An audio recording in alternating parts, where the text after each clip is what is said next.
Ángela Vicario era la hija menor de una familia de recursos escasos. Su padre, Poncio Vicario, era orfebre de pobres, y la vista se le acabó de tanto hacer primores de oro para mantener el honor de la casa. Purísima del Carmen, su madre, había sido maestra de escuela hasta que se casó para siempre. Su aspecto manso y un tanto afligido disimulaba muy bien el rigor de su carácter.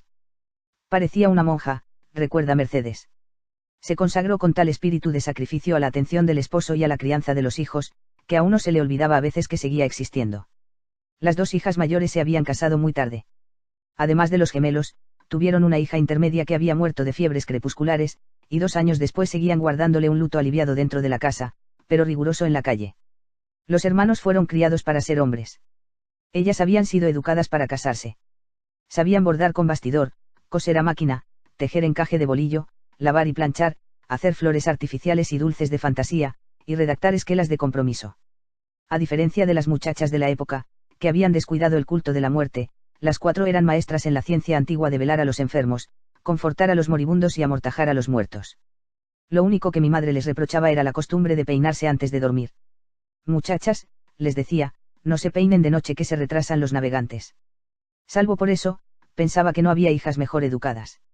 Son perfectas, le oía decir con frecuencia. Cualquier hombre será feliz con ellas, porque han sido criadas para sufrir. Sin embargo, a los que se casaron con las 2 mayores les fue difícil romper el cerco. Porque siempre iban juntas a todas partes, y organizaban bailes de mujeres solas y estaban predispuestas a encontrar segundas intenciones en los designios de los hombres. Ángela Vicario era la más bella de las 4, y mi madre decía que había nacido como las grandes reinas de la historia con el cordón umbilical enrollado en el cuello. Pero tenía un aire desamparado y una pobreza de espíritu que le auguraban un porvenir incierto. Yo volvía a verla año tras año, durante mis vacaciones de Navidad, y cada vez parecía más desvalida en la ventana de su casa, donde se sentaba por la tarde a hacer flores de trapo y a cantar valses de solteras con sus vecinas. Ya está de colgar en un alambre. Me decía Santiago Nassar, tu prima la boba. De pronto, poco antes del luto de la hermana, la encontré en la calle por primera vez, vestida de mujer y con el cabello rizado, y apenas si pude creer que fuera la misma. Pero fue una visión momentánea, su penuria de espíritu se agravaba con los años. Tanto, que cuando se supo que Bayardo San Román quería casarse con ella, muchos pensaron que era una perfidia de forastero. La familia no solo lo tomó en serio, sino con un grande alborozo. Salvo Pura Vicario, quien puso como condición que Bayardo San Román acreditara su identidad. Hasta entonces nadie sabía quién era. Su pasado no iba más allá de la tarde en que desembarcó con su atuendo de artista, y era tan reservado sobre su origen que hasta el engendro más demente podía ser cierto. Se llegó a decir que había arrasado pueblos y sembrado el terror en Casanare como comandante de tropa, que era prófugo de Cayena, que lo habían visto en Pernambuco tratando de medrar con una pareja de osos amaestrados, y que había rescatado los restos de un galeón español cargado de oro en el Canal de los Vientos. Bayardo San Román le puso término a tantas conjeturas con un recurso simple, trajo a su familia en pleno. Eran 4, el padre, la madre y 2 hermanas perturbadoras. Llegaron en un Ford T con placas oficiales cuya bocina de pato alborotó las calles a las 11 de la mañana. La madre, Alberta Simons, una mulata grande de Curazao que hablaba el castellano todavía atravesado de papiamento, había sido proclamada en su juventud como la más bella entre las 200 más bellas de las Antillas. Las hermanas, acabadas de florecer, parecían 2 potrancas sin sosiego. Pero la carta grande era el padre, el general Petronio San Román, héroe de las guerras civiles del siglo anterior, y una de las glorias mayores del régimen conservador por haber puesto en fuga al coronel Aureliano Buendía en el desastre de Tucurinca. Mi madre fue la única que no fue a saludarlo cuando supo quién era. Me parecía muy bien que se casaran, me dijo. Pero una cosa era eso, y otra muy distinta era darle la mano a un hombre que ordenó dispararle por la espalda a Gerineldo Márquez. Desde que asomó por la ventana del automóvil saludando con el sombrero blanco, todos lo reconocieron por la fama de sus retratos. Llevaba un traje de lienzo color de trigo, botines de cordobán con los cordones cruzados, y unos espejuelos de oro prendidos con pinzas en la cruz de la nariz y sostenidos con una leontina en el ojal del chaleco. Llevaba la medalla del valor en la solapa y un bastón con el escudo nacional esculpido en el pomo. Fue el primero que se bajó del automóvil, cubierto por completo por el polvo ardiente de nuestros malos caminos, y no tuvo más que aparecer en el pescante para que todo el mundo se diera cuenta de que Bayardo San Román se iba a casar con quien quisiera. Era Ángela Vicario quien no quería casarse con él. Me parecía demasiado hombre para mí, me dijo. Además, Bayardo San Román no había intentado siquiera seducirla a ella, sino que hechizó a la familia con sus encantos. Ángela Vicario no olvidó nunca el horror de la noche en que sus padres y sus hermanas mayores con sus maridos, reunidos en la sala de la casa, le impusieron la obligación de casarse con un hombre que apenas había visto. Los gemelos se mantuvieron al margen. Nos pareció que eran vainas de mujeres, me dijo Pablo Vicario. El argumento decisivo de los padres fue que una familia dignificada por la modestia no tenía derecho a despreciar aquel premio del destino. Ángela Vicario se atrevió apenas a insinuar el inconveniente de la falta de amor, pero su madre lo demolió con una sola frase. También el amor se aprende. A diferencia de los noviazgos de la época, que eran largos y vigilados, el de ellos fue de solo 4 meses por las urgencias de Bayardo San Román.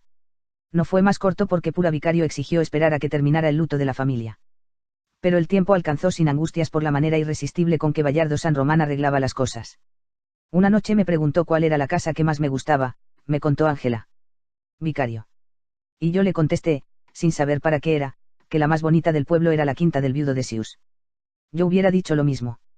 Estaba en una colina barrida por los vientos, y desde la terraza se veía el paraíso sin límite de las ciénagas cubiertas de anémonas moradas, y en los días claros del verano se alcanzaba a ver el horizonte nítido del Caribe, y los transatlánticos de turistas de Cartagena de Indias. Bayardo San Román fue esa misma noche al club social y se sentó a la mesa del viudo de Sius a jugar una partida de dominó. Viudo, le dijo, le compro su casa. No está a la venta, dijo el viudo. Se la compro con todo lo que tiene dentro. El viudo de Sius le explicó con una buena educación a la antigua que los objetos de la casa habían sido comprados por la esposa en toda una vida de sacrificios, y que para él seguían siendo como parte de ella. Hablaba con el alma en la mano, me dijo el doctor Dionisio Iguarán, que estaba jugando con ellos. Yo estaba seguro que prefería morirse antes que vender una casa donde había sido feliz durante más de 30 años. También Bayardo San Román comprendió sus razones. De acuerdo, dijo. Entonces véndame la casa vacía. Pero el viudo se defendió hasta el final de la partida. Al cabo de 3 noches, ya mejor preparado, Bayardo San Román volvió a la mesa de dominó. Viudo, empezó de nuevo, ¿cuánto cuesta la casa? No tiene precio. Diga uno cualquiera. Lo siento, Bayardo, dijo el viudo, pero ustedes los jóvenes no entienden los motivos del corazón.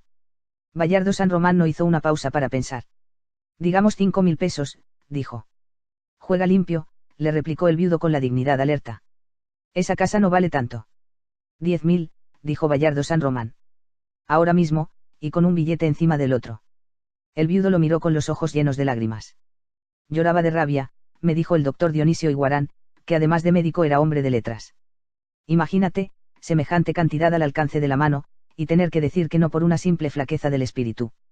Al viudo de Sius no le salió la voz, pero negó sin vacilación con la cabeza. Entonces hágame un último favor, dijo Bayardo San Román. Espéreme aquí 5 minutos. 5 minutos después, en efecto, volvió al club social con las alforjas enchapadas de plata, y puso sobre la mesa 10 gavillas de billetes de a 1000 todavía con las bandas impresas del Banco del Estado. El viudo de Sius murió 2 años después. Se murió de eso, decía el doctor Dionisio Iguarán. Estaba más sano que nosotros, pero cuando uno lo auscultaba se le sentían borboritar las lágrimas dentro del corazón. Pues no solo había vendido la casa con todo lo que tenía dentro, sino que le pidió a Bayardo San Román que le fuera pagando poco a poco porque no le quedaba ni un baúl de consolación para guardar tanto dinero. Nadie hubiera pensado, ni lo dijo nadie, que Ángela Vicario no fuera virgen. No se le había conocido ningún novio anterior y había crecido junto con sus hermanas bajo el rigor de una madre de hierro. Aun cuando le faltaban menos de 2 meses para casarse, Pura Vicario no permitió que fuera sola con Bayardo San Román a conocer la casa en que iban a vivir, sino que ella y el padre ciego la acompañaron para custodiarle la honra. Lo único que le rogaba a Dios es que me diera valor para matarme, me dijo Ángela Vicario. Pero no me lo dio.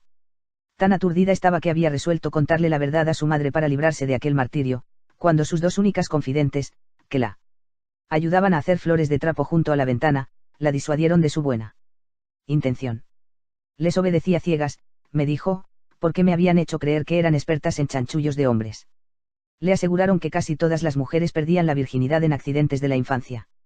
Le insistieron en que aun los maridos más difíciles se resignaban a cualquier cosa siempre que nadie lo supiera. La convencieron, en fin, de que la mayoría de los hombres llegaban tan asustados a la noche de bodas, que eran incapaces de hacer nada sin la ayuda de la mujer, y a la hora de la verdad no podían responder de sus propios actos. Lo único que creen es lo que vean en la sábana, le dijeron. De modo que le enseñaron artimañas de comadronas para fingir sus prendas perdidas, y para que pudiera exhibir en su primera mañana de recién casada, abierta al sol en el patio de su casa, la sábana de hilo con la mancha del honor. Se casó con esa ilusión. Bayardo San Román, por su parte, debió casarse con la ilusión de comprar la felicidad con el peso descomunal de su poder y su fortuna, pues cuanto más aumentaban los planes de la fiesta, más ideas de delirio se le ocurrían para hacerla más grande. Trató de retrasar la boda por un día cuando se anunció la visita del obispo, para que éste los casara, Pero Ángela Vicario se opuso. La verdad, me dijo, es que yo no quería ser bendecida por un hombre que solo cortaba las crestas para la sopa y botaba en la basura el resto del gallo. Sin embargo, aun sin la bendición del obispo, la fiesta adquirió una fuerza propia tan difícil de amaestrar, que al mismo Bayardo San Román se le salió de las manos y terminó por ser un acontecimiento público. El general Petronio San Román y su familia vinieron esta vez en el buque de ceremonias del Congreso Nacional, que permaneció atracado en el muelle hasta el término de la fiesta, y con ellos vinieron muchas gentes ilustres que sin embargo pasaron inadvertidas en el tumulto de caras nuevas.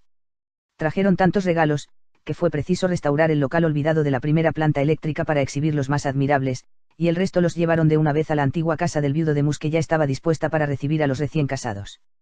Al novio le regalaron un automóvil convertible con su nombre grabado en letras góticas bajo el escudo de la fábrica. A la novia le regalaron un estuche de cubiertos de oro puro para 24 invitados. Trajeron además un espectáculo de bailarines, y 2 orquestas de valses que desentonaron con las bandas locales, y con las muchas papalleras y grupos de acordeones que venían alborotados por la bulla de la parranda. La familia Vicario vivía en una casa modesta, con paredes de ladrillos y un techo de palma rematado por 2 guardas donde se metían a empollar las golondrinas en enero. Tenía en el frente una terraza ocupada casi por completo con macetas de flores, y un patio grande con gallinas sueltas y árboles frutales. En el fondo del patio, los gemelos tenían un criadero de cerdos, con su piedra de sacrificios y su mesa de destazar, que fue una buena fuente de recursos domésticos desde que a Poncio Vicario se le acabó la vista. El negocio lo había empezado Pedro Vicario, pero cuando éste se fue al servicio militar, su hermano gemelo aprendió también el oficio de matarife. El interior de la casa alcanzaba apenas para vivir. Por eso las hermanas mayores trataron de pedir una casa prestada cuando se dieron cuenta del tamaño de la fiesta. Imagínate, me dijo Ángela Vicario, habían pensado en la casa de Plácida Linero, pero por fortuna mis padres se emperraron con el tema de siempre de que nuestras hijas se casan en nuestro chiquero, o no se casan. Así que pintaron la casa de su color amarillo original, enderezaron las puertas y compusieron los pisos, y la dejaron tan digna como fue posible para una boda de tanto estruendo. Los gemelos se llevaron los cerdos para otra parte y sanearon la porqueriza con cal viva, pero aún así se vio que iba a faltar espacio. Al final, por diligencias de Bayardo San Román, tumbaron las cercas del patio. Pidieron prestadas para bailar las casas contiguas, y pusieron mesones de carpinteros para sentarse a comer bajo la fronda de los tamarindos. El único sobresalto imprevisto lo causó el novio en la mañana de la boda, pues llegó a buscar a Ángela Vicario con 2 horas de retraso, y ella se había negado a vestirse de novia mientras no lo viera en la casa. Imagínate, me dijo, hasta me hubiera alegrado de que no llegara, pero nunca que me dejara vestida. Su cautela pareció natural, porque no había un percance público más vergonzoso para una mujer que quedarse plantada con el vestido de novia. En cambio, el hecho de que Ángela Vicario se atreviera a ponerse el velo y los azahares sin ser virgen, había de ser interpretado después como una profanación de los símbolos de la pureza. Mi madre fue la única que apreció como un acto de valor el que hubiera jugado sus cartas marcadas hasta las últimas consecuencias. En aquel tiempo, me explicó, Dios entendía esas cosas. Por el contrario, nadie ha sabido todavía con qué cartas jugó Bayardo San Román. Desde que apareció por fin de levita y chistera, hasta que se fugó del baile con la criatura de sus tormentos, fue la imagen perfecta del novio feliz. Tampoco se supo nunca con qué cartas jugó Santiago Nasar. Yo estuve con él todo el tiempo, en la iglesia y en la fiesta, junto con Cristo Bedoya y mi hermano Luis Enrique, y ninguno de nosotros vislumbró el menor cambio en su modo de ser. He tenido que repetir esto muchas veces, pues los 4 habíamos crecido juntos en la escuela y luego en la misma pandilla de vacaciones, y nadie podía creer que tuviéramos un secreto sin compartir, y menos un secreto tan grande. Santiago Nasar era un hombre de fiestas, y su gozo mayor lo tuvo la víspera de su muerte, calculando los costos de la boda. En la iglesia estimó que habían puesto adornos florales por un valor igual al de 14 entierros de primera clase. Esa precisión había de perseguirme durante muchos años, pues Santiago Nasar me había dicho a menudo que el olor de las flores encerradas tenía para él una relación inmediata con la muerte, y aquel día me lo repitió al entrar en el templo. No quiero flores en mi entierro, me dijo, sin pensar que yo había de ocuparme al día siguiente de que no las hubiera. En el trayecto de la iglesia a la casa de los vicarios sacó la cuenta de las guirnaldas de colores con que adornaron las calles, calculó el precio de la música y los cohetes, y hasta de la granizada de arroz crudo con que nos recibieron en la fiesta. En el sopor del mediodía los recién casados hicieron la ronda del patio. Bayardo San Román se había hecho muy amigo nuestro, amigo de tragos, como se decía entonces, y parecía muy a gusto en nuestra mesa. Ángela Vicario, sin el velo y la corona y con el vestido de raso ensopado de sudor, había asumido de pronto su cara de mujer casada. Santiago Nasar calculaba, y se lo dijo a Bayardo San Román, que la boda iba costando hasta ese momento unos 9.000 pesos. Fue evidente que ella lo entendió como una impertinencia.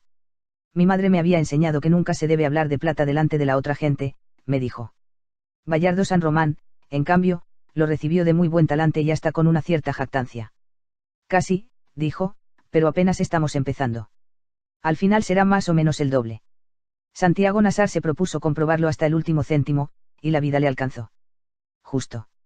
En efecto, con los datos finales que Cristo Bedoya le dio al día siguiente en el puerto, 45 minutos antes de morir, comprobó que el pronóstico de Bayardo San Román había sido exacto.